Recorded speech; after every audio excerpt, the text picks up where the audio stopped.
Hello, everyone. If you're gearing up for the UGC NET exam, you know that Units 5 and 6 are a whole different ballgame. We're talking about the shift from appreciating literature to really understanding the science of language. So in this explainer, we're going to systematically break down the core concepts you absolutely have to know for these units. Let's get right into it. And that's the big question, isn't it? The syllabus covers more than 100 years of theory. You've got everything from early 20th century ideas right up to brand new education policies. To succeed here, just memorizing facts won't cut it. You need a deep, systematic understanding, and that is exactly what we're going to build today. So here's our game plan. We'll kick things off with the foundational theories, the real heavy hitters. Then we'll zoom in on how language actually works, from tiny sounds to big social meanings. After that, we'll journey through the history of English in India, see how teaching methods have changed over time, and wrap up with some solid strategies to help you crack those exam questions.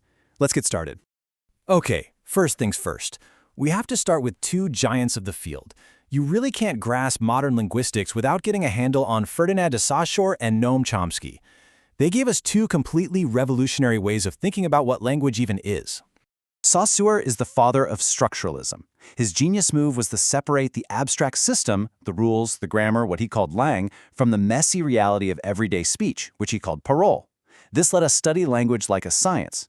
He also gave us the idea of the linguistic sign, made of two parts, the signifier, which is the word or sound, and the signified, the concept in your head. And here's the key. He said the link between them is totally arbitrary. And then, in the 1950s, everything changed. Along comes Chomsky and kicks off a cognitive revolution. He argued against the idea that we're born as blank slates. Instead, he proposed that we're all born with a language acquisition device, or LAD, and a kind of built-in blueprint for language that he famously called universal grammar. Now, if you put their big ideas side by side, you see a really clear progression. Saussure's Langue versus Parole is about the social system versus the individual speech. Chomsky takes that idea and internalizes it. For him, competence is our perfect hidden knowledge of the language system, while performance is what actually comes out of our mouths, with all the mistakes and pauses. Understanding this parallel is so important for the exam. Okay, so we've got the big picture theories down. Now let's zoom in and look at the nuts and bolts, examining how language is built, from its smallest sounds all the way up to its complex role in society. It all starts right here, with the phoneme. Just think about the words pat and bat. The only difference is that tiny puff of air, the p versus the b sound. That one tiny change in sound creates a whole new word. That right there is a phoneme.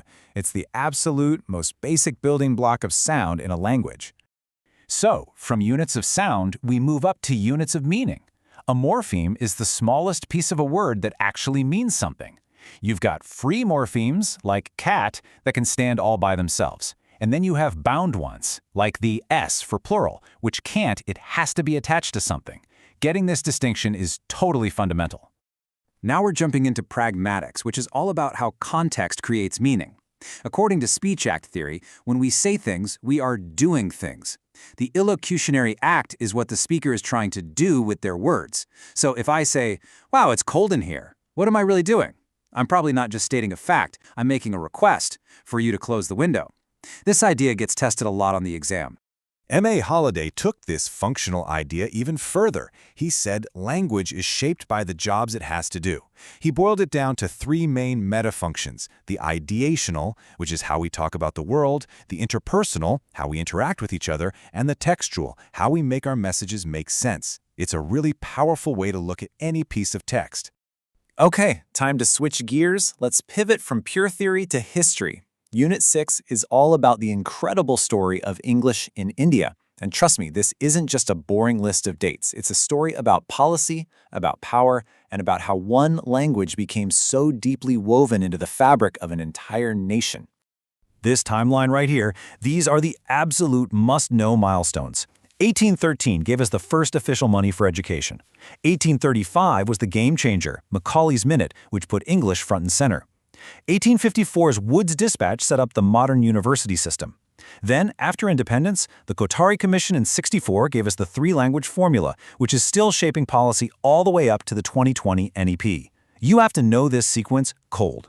And if you want to understand that pre-independence era, you have to understand this quote. This was Macaulay's explicit goal. It wasn't just about teaching a language for its own sake.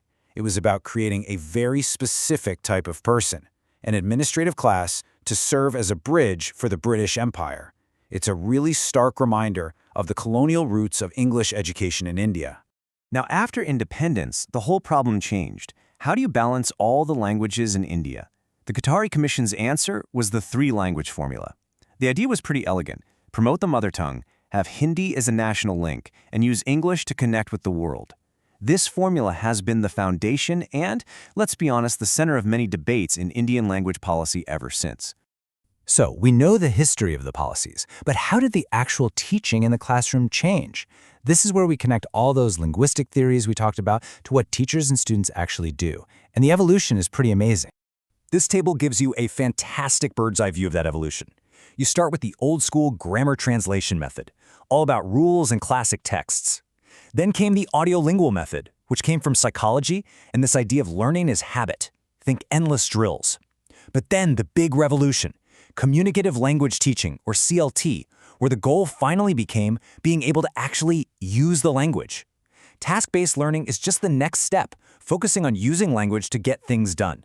You can literally see the focus shifting from just being accurate to being fluent and functional.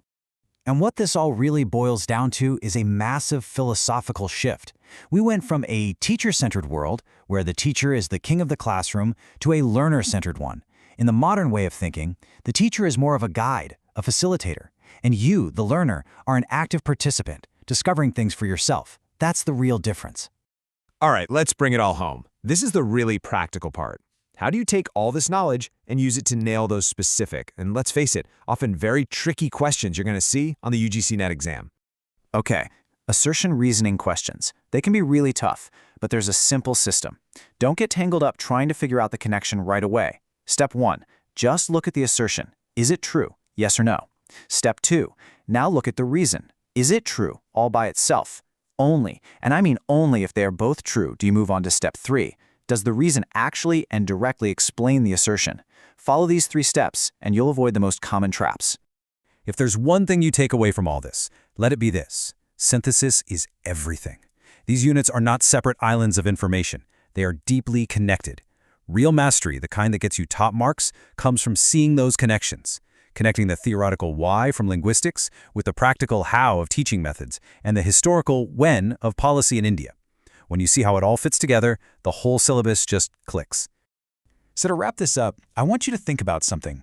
Think about your own experience. How did you learn English or any other language? Was it all drills and grammar rules like the audiolingual method? Or was it more about just trying to communicate and complete tasks? Which of these big theories and historical shifts do you see playing out in your own life?